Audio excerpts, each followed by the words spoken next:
विद्यापति को सौंदर्य और प्रेम का कवि कहा जाता है।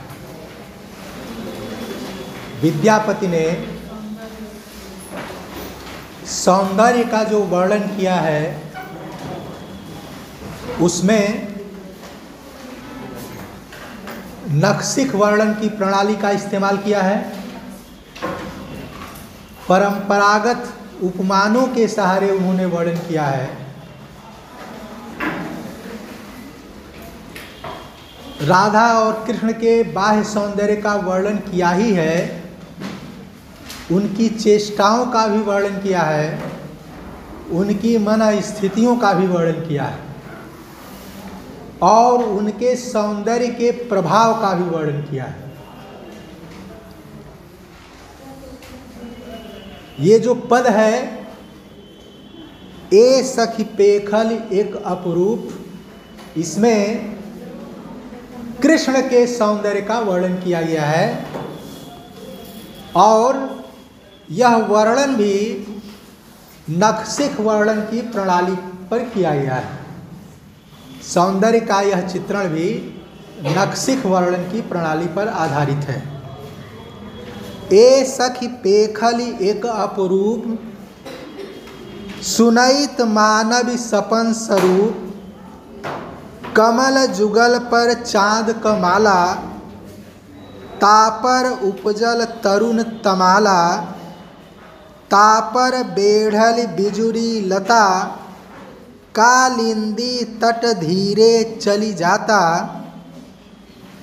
शाखा शिखर सुधाकर पात, ताहि नौ पल्लव अरुणुक भात, विमल बिंब फल जुगल विकास, तापर कीर थीर करुवास, तापर चंचल खंजन जोर, तापर सापिनी झापल मोर, ए सखी रंगिनी कहल निशान, हेरैत पुनि मोर हरल ज्ञान, कवि विद्यापति एह रसभान, सुपुरुख मरब तुहु भल जान। ए सखी पेखली एक अपरूप, यह भी दूती प्रसंग है कि कोई दूती राधा से, नायिका से कृष्ण के सौंदर्य या नायक के सौंदर्य का वर्णन करती है। ए सखी पेखली एक अपरूप, पहले भी मैंने बताया है कि विद्यापति को अपरूप का कवि भी कहा जाता है। उन्होंने अपने नायक और अपनी नायिका का वर्णन उनके अपरूप सौंदर्य को लेकर किया है। अपरूप सौंदर्य अर्थात अपूर्व रूप का सौंदर्य, और यह अपरूप कहीं कहीं पारस रूप से जाकर मिल जाता है।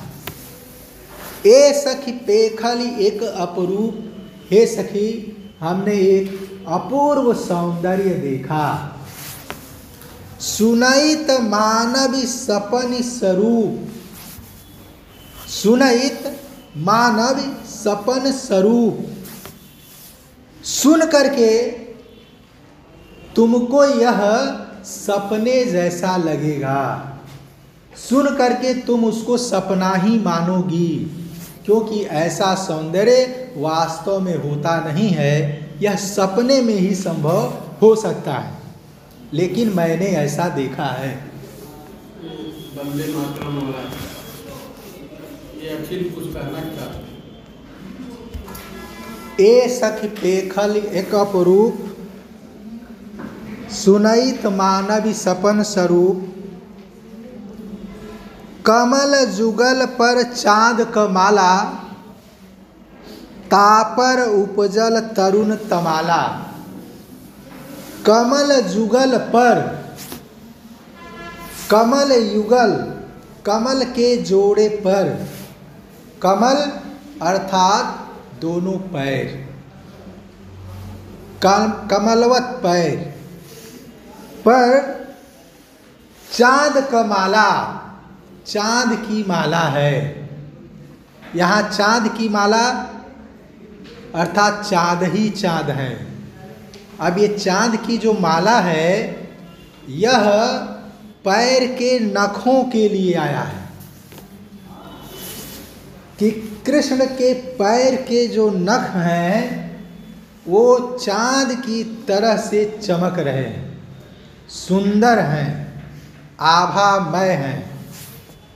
तापर उपजल तरुण तमाला, ऐसे दो पैर जिनके नख चाँद जैसे सुंदर और आभामय हैं, उन पर एक तरुण तमाल वृक्ष खड़ा है।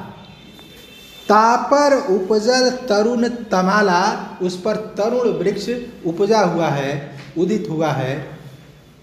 यह तरुण वृक्ष कृष्ण के सांवले शरीर के लिए है कि तमाल का वृक्ष भूरे काले रंग का होता है, तो इसलिए कृष्ण के सौंदर्य के, कृष्ण के रंग के अनुरूप कवि कहता है कि तापर उपजल तरुण तमाला। तापर बेढ़ल बिजुरी लता, उस पर बिजली की लता लुढ़की हुई है। यह बिजली की लता क्या है? यह बिजली की लता पीतांबर है। कृष्ण का पीला वस्त्र है, मानो तमाल के वृक्ष पर बिजली की लता चढ़ी हुई है। मैंने कृष्ण ने अपने सांवले शरीर पर पीतांबर डाल रखा है, ओढ़ रखा है। कालिंदी तट धीरे चली जाता, और वह यमुना के किनारे धीरे धीरे चला जा रहा। जहाँ कविता में उपमेय के बगैर केवल उपमान से ही वर्णन कर दिया जाता है सौंदर्य का, उपमेय का नाम लिए बगैर उपमान के माध्यम से ही उपमेय का वर्णन कर दिया जाता है, उसको रूपकातिशयोक्ति अलंकार कहते हैं। रूपकातिशयोक्ति अलंकार। शाखा शिखर सुधाकर पात, ताहि नव पल्लव अरुणुक भांति। शाखा शिखर, अब वो तमाल का वृक्ष है तो उसकी शाखाएं हैं। शाखाएं क्या है? कृष्ण की दोनों भुजाएं शाखाएं हैं। तो शाखा शिखर, दो शाखाएं हैं, और शाखा के शिखरों पर सुधाकर पात, सुधाकर की पंक्ति है। फिर वही चंद्रमा की पंक्ति है। ये चंद्रमा की पंक्ति अर्थात हाथ के नखों के लिए है कि हाथ के जो नख हैं वो हाथ के नख भी चंद्रमा की तरह से सुंदर और प्रकाशमान है। ताहि नव पल्लव अरुणुक भांति, और उनके दोनों दोनों हथेलियां हैं वो नए लाल पल्लव की तरह से हैं, कोपलों की तरह से हैं। बिमल बिंब फल जुगल विकास, बिंबा फल का युग्म, बिमल बिंबा फल का युग्म विकसित हुआ है। उनके जो अधर हैं वो बिंबा फल की तरह से हैं। कवि यह कहना चाहता है। तापर कीर थीर करुवास, अब बिंबा फल है तो उसके ऊपर कीर अर्थात तोता स्थिर रूप से निवास कर रहा है। ये तोता नाकों के लिए है।